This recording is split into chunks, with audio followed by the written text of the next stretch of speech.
देशात दुष्काळ पडला होता. वर्ष कोणतं होतं? 2004. आसमानी संकटानं शेतकऱ्यांचे नुसते हाल केलेले होते. अन्नधान्याचं संकट दारात उभं होतं. त्याच वर्षी शरद पवारांनी देशाच्या शेती क्षेत्राचा कासरा स्वतःच्या हाती घेतला. पवारांसमोर आव्हान होतं अन्नधान्य टंचाईवरती मात करण्याचं. कारण त्याच्या पुढच्याच वर्षात आपल्याला गव्हाची आयात करावी लागणार होती. अमेरिकेच्या वायदे बाजारात गव्हाच्या किमती वधारलेल्या होत्या. पण त्यावेळी भाजप खासदारांनी गव्हाच्या आयातीत म्हणजेच सरकारी खरेदीत मोठ्या प्रमाणावर भ्रष्टाचार झाल्याचं आरोप केले होते. पण पवारांनी या आरोपांना नजरअंदाज करत देशात गहू आयात करून अन्नधान्य टंचाईवर मात केली. बरं, नुसती मात केली आयात करून आणि पवार तिथं थांबले असं नाही. आयातीतून प्रश्न सुटणार नव्हते. त्यामुळे पवारांनी गव्हाच्या हमीभावात घसघशीत वाढ, बोनस या माध्यमातून शेतकऱ्यांना जादा परतावा देण्याचं धोरणच राबवलं. 10 वर्ष पवारांनी देशाच्या कृषीमंत्री पदाची जबाबदारी सांभाळली. पण देशाचे पंतप्रधान नरेंद्र मोदी आज विचारतात कृषी क्षेत्रासाठी पवारांनी काय केलं. तर पवारांनी काय केलं याचेच काही किस्से मी तुम्हाला सांगणार आहे. तेच किस्से लिहिलेत सुनील तांबे यांनी खास तुमच्यासाठी. नमस्कार, मी धनंजय सानप. ॲग्रोवनच्या बळीराजा जागा हो या खास सिरीजमध्ये तुमचं स्वागत. किस्स्याला सुरुवात करतोय. देशात शेतकऱ्यांच्या आत्महत्या वाढत होत्या. शेतकरी दिवसेंदिवस खचत चाललेला होता. पवारांनी या प्रश्नांच्या मुळाशी जायचं ठरवलं. खासगी सावकारी आणि कर्जबाजारीपणा शेतकरी आत्महत्येची 2 प्रमुख कारणं होती. म्हणून मग पवारांनी ज्या शेतकऱ्यांचं कर्ज थकलंय अशा शेतकऱ्यांसाठी 60,000 कोटी रुपयांचं कर्ज माफ करून घेतलं. पण पवारांनी या 2 कारणांसोबतच तिसरंही एक कारण महत्त्वाचं समजलं होतं. ते म्हणजे देशातील शेतकऱ्यांना पीक कर्ज उपलब्ध झालं तरी त्याचा व्याजदर खूप जास्त होता. म्हणून मग पवारांनी पीक कर्जाचा व्याजदर 16% 6% आणला. नुसता कागदोपत्री निर्णय घेऊन पवार थांबले नाहीत.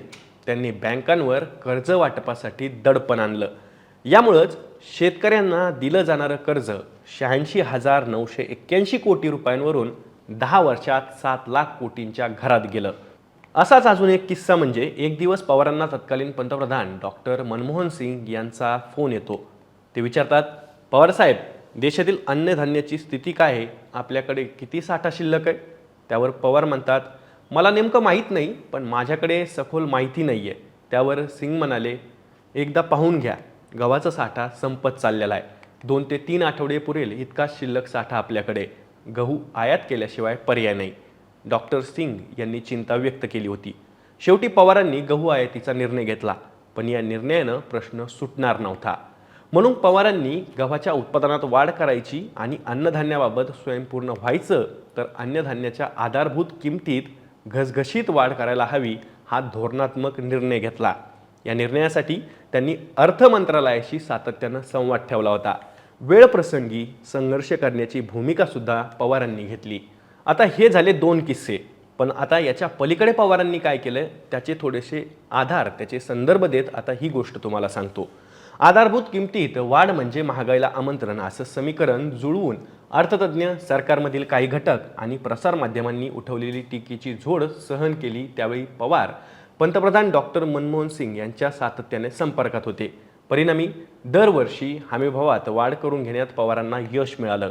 2014 पर्यंत म्हणजे एका दशकात गहू, तांदूळ, कापूस, सोयाबीन या सर्व पिकांच्या हमीभावात दुपटीपेक्षा अधिक वाढ करण्यात आली. विशेष म्हणजे पवारांनी संदर्भासहित आता स्पष्टीकरण दिल्यामुळे मोदींची विकेट पडली आहे.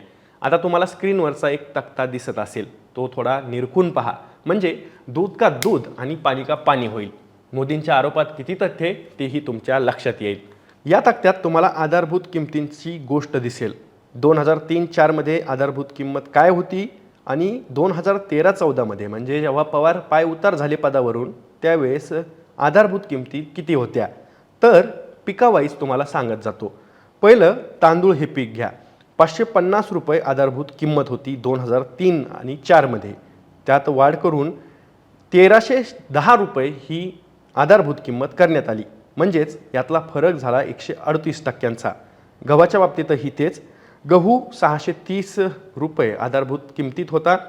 त्यात वाढ करून 1400 रुपये त्याची आधारभूत किंमत करण्यात आली. म्हणजेच फरक 122%. सोयाबीन 840 रुपये होतं 2003-2004 साली. त्यात पवारांनी 198% वाढ करत 2500 रुपयांपर्यंत सोयाबीन नेऊन घातलं. कापूस 1725 रुपये, त्यामध्ये पवारांनी 114% वाढ करत 3700 रुपये केलं. ऊस 730 रुपये होतं 2003-2004मध्ये, त्यामध्ये पवारांनी 2100 रुपये म्हणजेच 188% वाढ केली. हरभऱ्याची आधारभूत किंमत होती 2003-04मध्ये 1400 रुपये, त्यामध्ये 2013-14मध्ये 3100 रुपये झाली म्हणजेच 121% वाढली. मक्याची किंमत 2003-04मध्ये 505 रुपये होती, 2013-14मध्ये 1310 रुपये झाली म्हणजेच 159% याच्यात वाढ झाली. तूर 1360 रुपये 2002-2004मध्ये होती, त्यामध्ये 4300 रुपये म्हणजेच 216% वाढ झाली. ही माहिती आम्ही स्वतः दिलेली नाही आहे, ही माहिती आहे कृषी मंत्रालय, भारत सरकार. आता हे सगळे धोरणात्मक निर्णय घेतल्यामुळे शेतकऱ्यांना प्रोत्साहन मिळालं. देश अन्नधान्याच्या बाबतीत स्वयंपूर्ण बनला. शरद पवारांनी कृषी भवनाचा निरोप घेईपर्यंत भारत जगामध्ये तांदळाचा प्रथम क्रमांकाचा निर्यातदार देश बनला, तर गहू निर्यातीत दुसऱ्या स्थानावर होता. या सरकारी आकडेवारीवर विश्वास न ठेवणाऱ्यांनी खाजगी उद्योगांच्या आकडेवारीचा अभ्यास करावा. उदाहरण म्हणून सांगतोय, ट्रॅक्टर शेतकरीच विकत घेतात.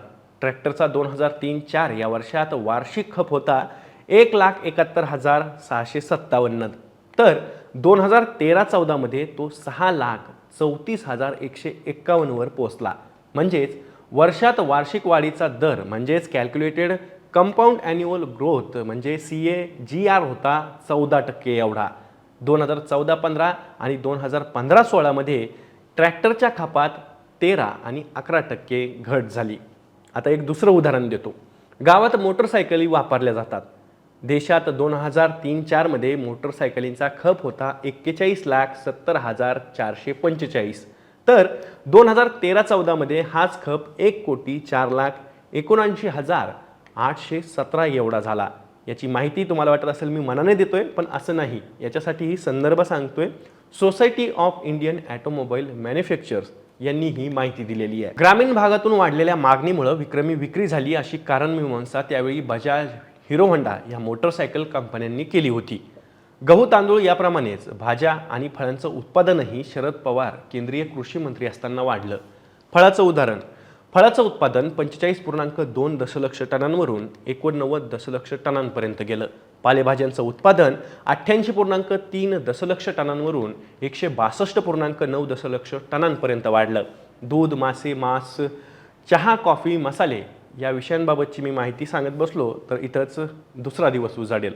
निव्वळ सरकारी आकडेवारीचा अभ्यास केला तरीही कोणत्याही सरकारच्या एका दशकात शेती आणि शेतकऱ्यांची एवढी प्रगती झाल्याचं आढळत नाही, असं तांबे म्हणतात. व्यापार धोरण, वित्त मंत्रालय, नोकरशाही, सार्वजनिक क्षेत्रातील बँका यांच्या सहयोगातूनच ही प्रगती शक्य होते. त्यासाठी शेती धोरण, शेती मंत्रालय, शेतीतील प्रश्न, त्यांची सोडवणूक या संबंधात व्हिजन म्हणजेच दूरदृष्टी असणारं नेतृत्व गरजेचं असतं. त्या नेतृत्वाकडे विविध मंत्रालयांकडून आणि नोकरशाहीकडून सहकार्य मिळवण्याचं संघटन कौशल्यही आवश्यक असतं. योग्य पदावर योग्य माणसाची नेमणूक करून धोरण आणि कार्यक्रमाचे अपेक्षित निकाल मिळवण्याचं चातुर्यही निर्णायक ठरतं. पवारांची ही गुणसंपदा आणि त्यातून मिळालेले परिणाम मान्य कराल की नाही हाच खरा प्रश्न आहे. आता तुमच्यातले काही जण म्हणतील की शेती आणि शेतकऱ्यांच्या समोरचे सगळेच प्रश्न सुटले का बाबा पवारांच्या काळात, तर तसं अजिबात नाही.